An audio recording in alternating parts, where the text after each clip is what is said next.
কৃষক দম্পতির একমাত্র পুত্র সন্তান মুস্তাফিজ গত ৬ নভেম্বর থেকে নিখোঁজ। কারো ধারণা মুস্তাফিজকে হয়তো জিনে নিয়ে গেছে, আবার কেউ বলেন সে হয়তো অন্য কোথাও চলে গেছে। এভাবে কেটে যায় প্রায় ৮ দিন। এরপর তার বাড়ি থেকে প্রায় ১ কিলোমিটার দূরে ধান খেতে মিলল এক মর্মান্তিক দৃশ্য। সেখানে মুস্তাফিজের পরনের কিছু কাপড় সহ পাওয়া যায় হাড়, মাথার চামড়া, চুল সহ মাংসের টুকরো, যা মুস্তাফিজের শরীরের অংশ বলেই ধারণা তার পরিবারের।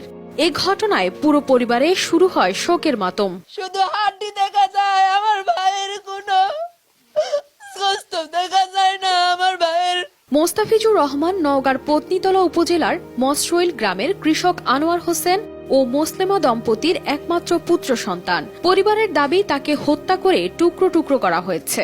আল্লাহ আমার ছেলে কেমন করে মানিছে, টুকরা টুকরা করিছে, মায়ের বুক খালি করিছে। আল্লাহ ওই ছেলেটা কসারে আমার আদান দিছে, কথা দেয়নি বাবরে, আদান দিলে জুমা যাসবা আর দেখা পাইনি রে। নিখোঁজ ছেলের লাশ খুঁজে না পেলেও ধান খেতে পাওয়া শরীরের অংশগুলোকে ধর্মীয় রীতি অনুযায়ী দাফন করে তার পরিবার। মুস্তাফিজকে হারিয়ে থামছে না স্বজনদের আর্তনাদ। এমন নৃশংস হত্যায় অভিযুক্তদের সর্বোচ্চ শাস্তির দাবি পরিবারের। আমি সঠিক বিচার চাই, আমার ভাই কিভাবে কে খন্ড খন্ড করে মারে ফেলছে।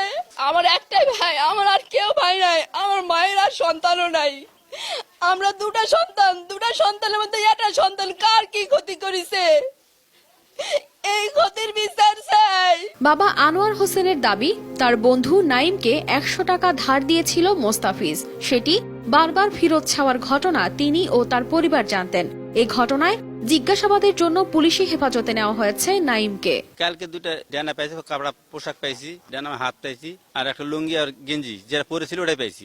আর আজকে নিজে কি জানো কলজা ফেফে কি জানো পাইছে, এগুলো নিয়ে আসলো। ছেলে তো কোনো হাড়াড্ডি আমার বডি পাইনি, যেটুকু আমার আছে এইটুকু দেন, এইটুকু আমি নিজে দাপন কাপন করবো। অন্য বিষয়তে আমার ছেলে কোনো জড়িত নাই। এখন এই ছেলের সাথে প্রায় কথা কয়, ছেলে চলাফেরা করে। পুলিশ ঘটনাস্থলে যাওয়ার পর প্রাথমিকভাবে আলামত সংগ্রহ করে ময়না তদন্তের জন্য নওগাঁ হাসপাতাল মর্গে পাঠায়। তদন্তের স্বার্থে এই খুনের সাথে জড়িতদের জিজ্ঞাসাবাদ করা হবে বলে জানান এই কর্মকর্তা। গত ৬ তারিখে যে ছেলেটি মিসিং হয়েছে তার সেই খণ্ডিত অংশগুলোর পাশে তার জামা কাপড় পাওয়া গিয়েছে। তো মনে হচ্ছে যে আপাত দৃষ্টিতে যে সেই ছেলেটিরই এটি ডেড বডির অংশ হতে পারে। গতকাল আমরা যখন সংবাদ প্রথম পাই, সাথে সাথে পুলিশ এখানে আসে, পত্নীতলা থানা পুলিশ এখানে আসে, এবং তখন থেকেই আমাদের তদন্তর যে প্রক্রিয়াগুলো তখন থেকেই আমাদের শুরু হয়েছে এবং এখনো এটা চলমান রয়েছে। যাকে আমরা থানায় ডেকেছি তাকে আমরা জিজ্ঞাসাবাদ করছি যে তার কাছ থেকে কোনো আমরা তথ্য পাই কিনা। এলাকাবাসী জানান ৫ ওয়াক্ত জামাতের সাথে সালাত আদায় করত মোস্তাফিজ।